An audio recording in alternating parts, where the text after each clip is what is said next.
great to be here. Let me start again by thanking the Sustainable Brands Madrid staff. This has been a wonderful first day, and I'm pleased to be here this morning.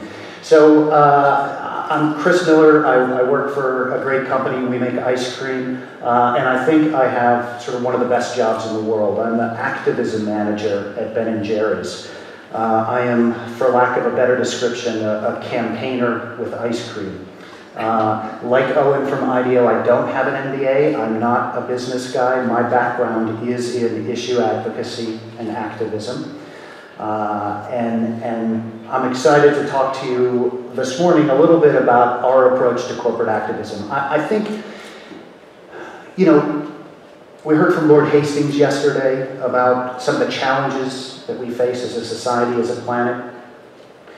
Growing inequality across the globe, you know, and careening towards, you know, a big cliff of climate disaster. And it's my point of view that corporate commitment to sustainability is no longer enough.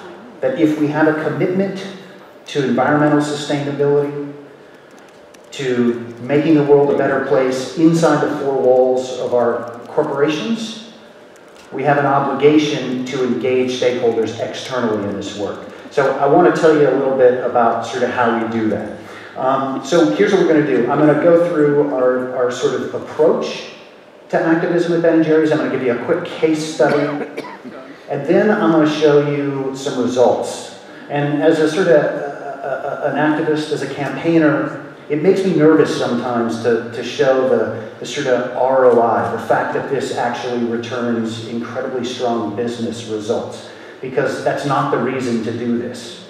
In fact, I think if you create activism campaigns to deliver an ROI, I don't want to pile on Pepsi, but I fear you get something like the Kendall Jenner Pepsi ad. But when you do this in an authentic, incredible way, it's good for the business. So let's talk a little bit about it. The sort of subhead for my sort of speech here is, you know, pissing off some of your customers is one of the smartest business decisions that you can make. When you do this work, when you take a position on issues that are controversial, whether that's around climate justice, whether it's around LGBTQ rights, whether it's about truth in labeling on food packaging, by definition, you're taking a position on an issue that's controversial. There will be some that disagree with you, some that won't like what you're doing. We often have people tell us that we should just stick to making ice cream, but that's okay. It's all right, and it's not a reason not to do it. So, you know, for centuries, the church was the most powerful entity in society. And really in the 19th century, the nation state, the rise of the nation state, governments became the most powerful entity within society. And today, for better or for worse, I think oftentimes it's for worse, corporations have become the most powerful entity within society. So often corporations focus very narrowly on policy issues that are sort of directly correlated to their business: trade policy, tax policy, if you're a company like ours, agriculture policy. The opportunity here is to take our brands and corporations that have the potential to create deep connections with fans and consumers and engage them in policies and advocacy that make the world a better place, not just on issues that are in our own narrow self-interest. You know, this is our co-founder, Jerry Greenfield. Both Ben and Jerry are still a part of our company. And Jerry said this many years ago, and it's an incredibly important insight.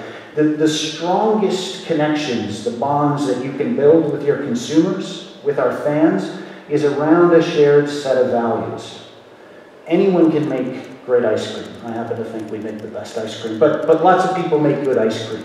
I think what we represent and the opportunity that we have to build a loyal and strong fan base and to help them become active on issues that they care about is around a shared set of values. So what we're talking about here really is combining activism, issue advocacy campaigning, with traditional marketing techniques. That, in turn, can help build a better world and build a better business.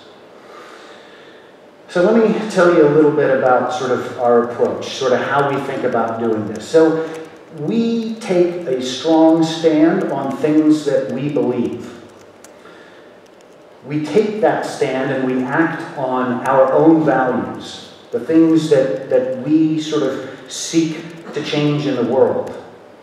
And then we invite our fans and consumers to come along on that journey with us. You know, our marketing team is really fond of saying that, you know, across all of our business, we're fans first.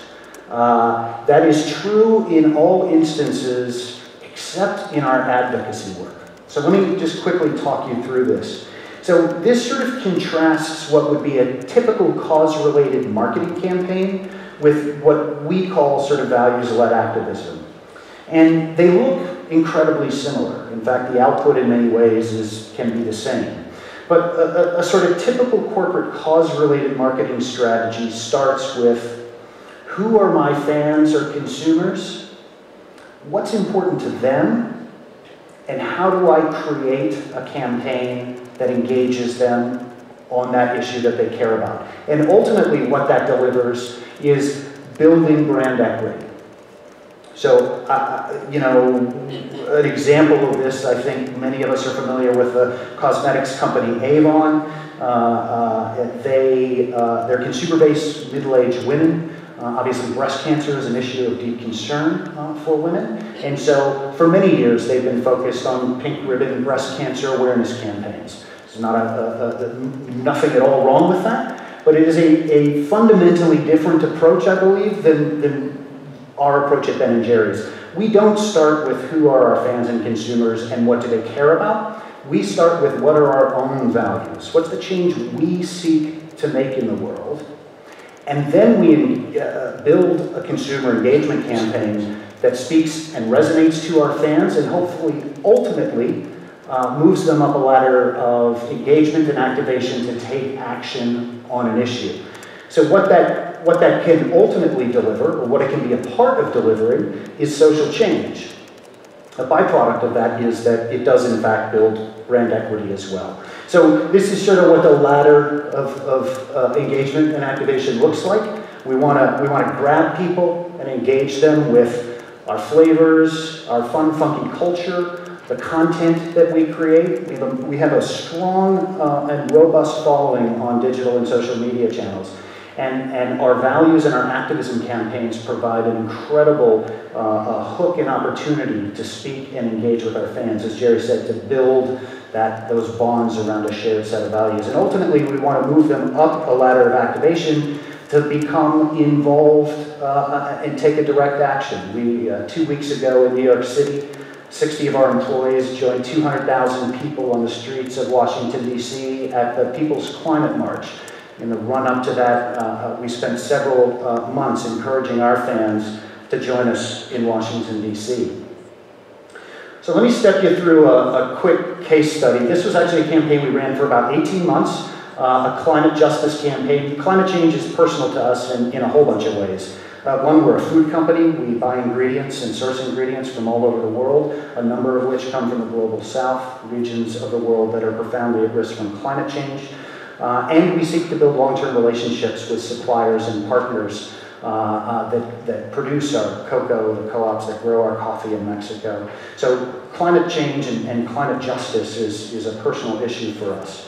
So we ran a global campaign. We it kicked off in the fall of 2014 at the first People's Climate March in New York City. See some of our folks marching in the streets of New York. We were joined by our Unilever colleagues.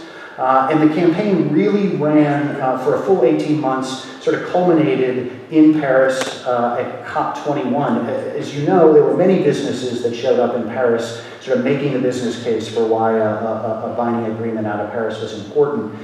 We went to Paris with the idea of engaging our fans. We brought our robust content team. We were producing multiple blogs a day, videos a day. We sort of brought COP21 to our fans.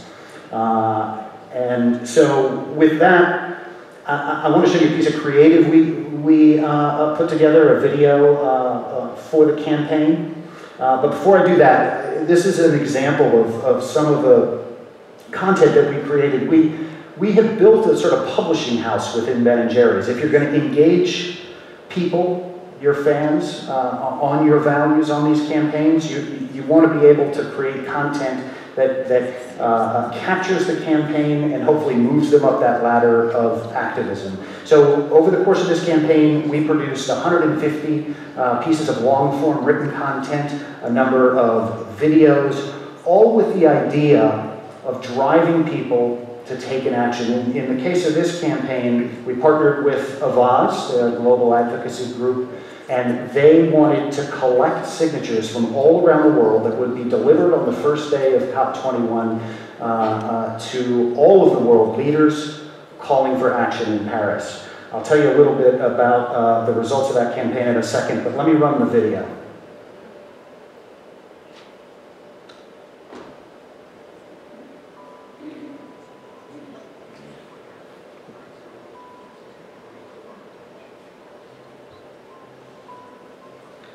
Some audio.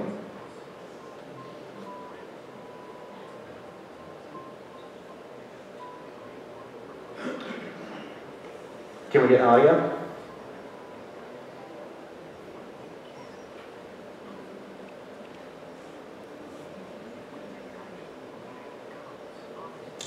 It's decidedly less interesting without the narrative. The point of the video is that the world was trying to agree on an agreement that would... For Ben & Jerry's, it's a mess. For the planet, it's a metaphor. Because a 2-degree warming of our planet's climate would have an equally dramatic, though much more significant, impact. But we can prevent it. If we take action and demand that governments, policymakers, and business leaders do what it takes to stay below 2 degrees, we can reverse the trend of climate change. By acting now, we'll create innovative solutions that keep our planet, and those who live on it, thriving. Because while a 2-degree change may not seem like much, the truth is, it means the world to us. Join the global climate movement and take action now at benjerry.com/climate. All right, so the point is we wanted to use our sort of fun, engaging product, our way of connecting with our fans and consumers to highlight the importance of 2 degrees, right? Which, I realize that I'm in Europe, in a place that's much more enlightened around the issue of climate change than in the US, but 2 degrees doesn't seem like a lot. But in the case of ice cream, it's the difference between a delicious treat and a mess. What was really interesting about this particular piece of creative is that it was picked up and shared by a number of activists and leaders and thought leaders in the space of climate change. So, for example, Greenpeace promoting the content that we created, Cristina Figueres, the head of the UNFCCC, Al Gore's Climate Reality Project. The piece was picked up because it was seen as an engaging way to talk about issues of climate change. So I want to talk a little bit about sort of how we use digital and social channels to drive people to take an action.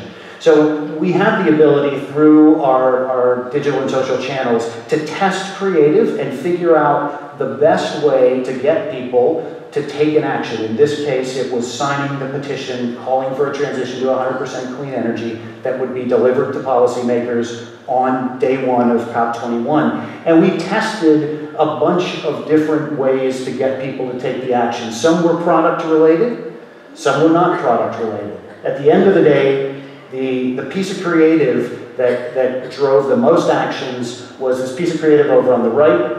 There is no plan or planet B. So we tested 5 different social media and digital platforms. We had 24 different versions of creative. I can't tell you how much we spent on it, but it got 62 million impressions and it drove a 3-to-1 ROI, return on investment. So the number under the black box, it returned 3 times that in a short-term sales funnel. But it did more than just sell ice cream, right? It drove 168,000 people on this one piece of creative. 168,000 people signed a petition that was delivered to world leaders in Paris. And those 168,000 people also became members of Avaz. They became part of this global movement on climate change.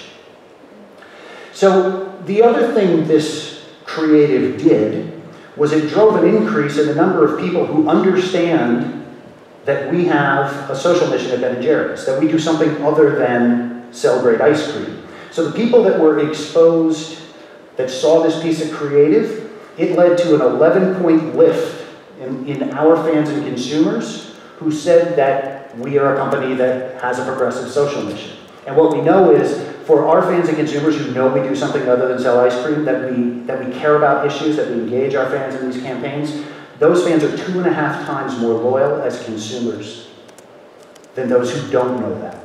That means they're less likely to trade us for a competitor when the competitor's on sale.